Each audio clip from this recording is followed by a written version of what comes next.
Hello, my YouTube family. Manipuri homemaker channel में आम्बु तराम नौकरी मसी रे संगम सना पनीर साबगी रेसिपी उचरके को यामना सोप ओइना मसका जाम फजबने yang बियो मैम अदो कईगुम्बा वीडियो से येंगा संगम सना साबीगे हारगदी skip तौदना फजने yang बियो अखोइगे थबक खुदिंग से अराइब अमता लेतबने मचा मचा कइनोमतंग सोइगिबदे हेता परफेक्ट ओइरोइदोइनेबा अदुदि मैम साबा हौरजिको अदुना विनेगर से अखोइगे टेबल स्पून अचौबदो मंगा तरुक सुमाइना लौरगे अदुगा मागे डबल गी चांग दा इसिंग चा अमु हापगा मिक्स तौरगा होरेन सना ओनहनबा रेडी दा थमगे को अदुगा विनेगर नत्रगा सु अखोइगे चंपरा ओइना हापसु याइ को चंपरा गी चांग दो लौरगा अदुम इसिंग जे यालगा चपमानना सेमदोइने अदुम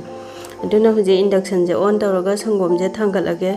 अदो संगोम जे फजना चुमथोए अदुगा संगोम दो हाइजन बिद्रिङै दा अखोइगे इसिंग दो खितंग हपजन बिउ को मखादा कादनबा अदुना मासे अदुम ओतोइने अखोइगे मपान का खलनबसु यादे मखादा काहनबसु यादे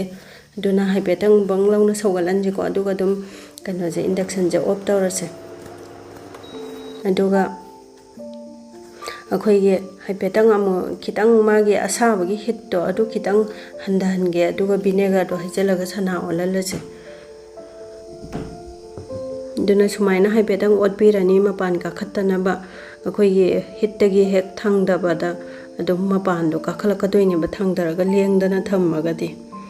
अदुना विनेगर से अखोइगे अनिर अहुमलक थोकना हाइसे अंतंगदा लोइना हाइजनबा नतबा अदुगा सुमाइना हेक हाइजनबगसु तकलौनो ओतपिरोइसेको याम तपना हाइफेक ngतंग ngairaga तपना ओतपिबा अदो हाइजनबगा दुम सुमाइना ओनगे तौरैसे दुम मपंग मपंग अखोइगे मचु कलर सिसु खितंग चेंज तौरेको अदुना अखोइगे मतम खितंगदि चांगबने अखोइगे मिनिट 5-10 दुम हेक हाइजनबगा दुम फलौनो कैसु ओइदबनेबा अदुना ngतंग ngaइबियो अदो सुमाइना ngahak तपना तौरगा ओतपिबा अदुगा दुम ओलकपने दुगा चंपरादो हपीगे हारगसु चंपरादो अनि अहुम अखोइगे स्पून 5-6 थोकना सुंबिरनी अदुगी डबल गी चांगदा इसिंगदो हपीरनी चमाने को दुम चंपरागा विनेगरगा च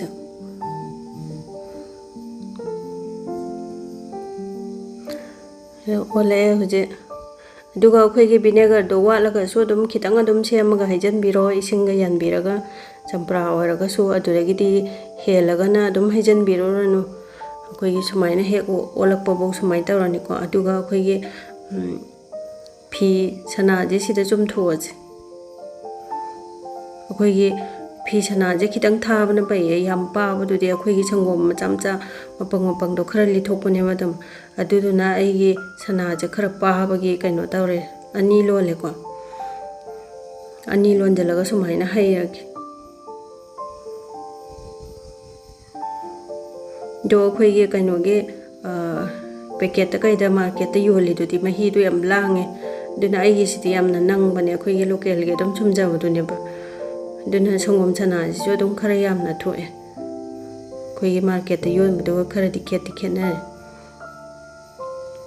दुगा साइ इसिंग हाइगिबदो अदुदुना निको सिदा मनिंगदा कासंद्रिसे मनिंगदा पक्सलगा कासलगा लैबनेबा अखोइगे इसिंग हाना बौद्रगदि अदुना इसिंग खितंग हापगा संगोमदो हापजनबिरगा थांगतपियोबा थांगतपा मतमदा दुना हाइबे सुमदोकसे मागे मचुमजे अखोइगे विनेगर चंपरा जे सिल्लिदना मागे मचुमदा अदु हाइबे सुमदोगा इसिंग अचंबा अमदा खितंग चामथोकसे मागे असिनबदो कोखिनबा दो मथकता खितंग हाइजलगा चामसु यारे अदुगा सुमाइना लुपसलगा चामसु दुम नुंगाइगदबा माओंगदा दुम चामबिरो अदो आइदि सुमाइना चामगे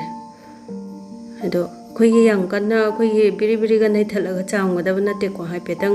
मागे असिनबदो लौथोकपगी वाने अदुना मरक कैकाजे हाइपे सुमाइ तौरगा दुम सुमदोअसे दो अखोइगे युमदा सेमजबा सनासे अदुकी मतिक हावबने अदुदगिदि मसासु नालेदना अदुना इसाना इमोनसे सेंगना हावना जुचारे अदुगी मपानदगी लैबा मार्केटै लैबा हाइदुदि कइनोमतंग यावरमबदसु याम हंगोइबनेबा फजना बुद्धि लोइना तौरइने अदुइतासु सोइदबा ngамपोते मियोइबाजे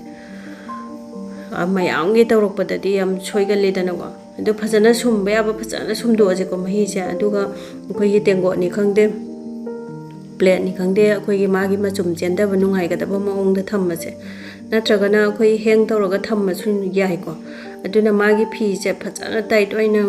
मचिनजे पुनबिरमो नत्रगदि पुरो पुरो तौरगदि अखोइगी मागी संगोम सनाजे लोइना संदोगा पाकथोखिदोइनेदना पेदागिदोइनेदना अदुना अखोइगी अरुम्बा अमा मथक्ता थम्बसे याम लुम्बा थम्बसु यादे अखोइगी मागी मसादगी थोकजरकपा इसिंदो अदुदुना थम्बदा मागी वेट अरुम्बदो चपचाइ हाय दुना महीजे सी चेंदरानी को दुना पुंग मंगा तरुकनी खंगदे ओवरनाइट अमनी खंगदे अदुम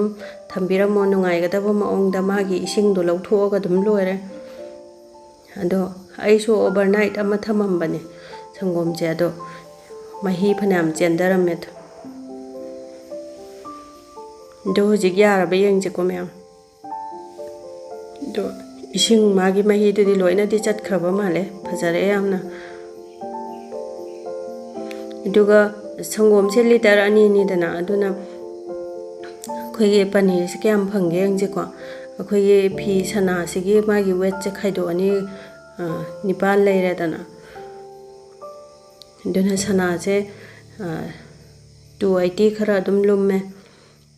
दुदगिदि मुग योला इसिंगजे इसिंगदा हाइफेट लुप्पगा अमुक वेट तो लुम्मलगा मुग योला इनेबा अखोइगे मसक फजानाबा सोप ओइनाबको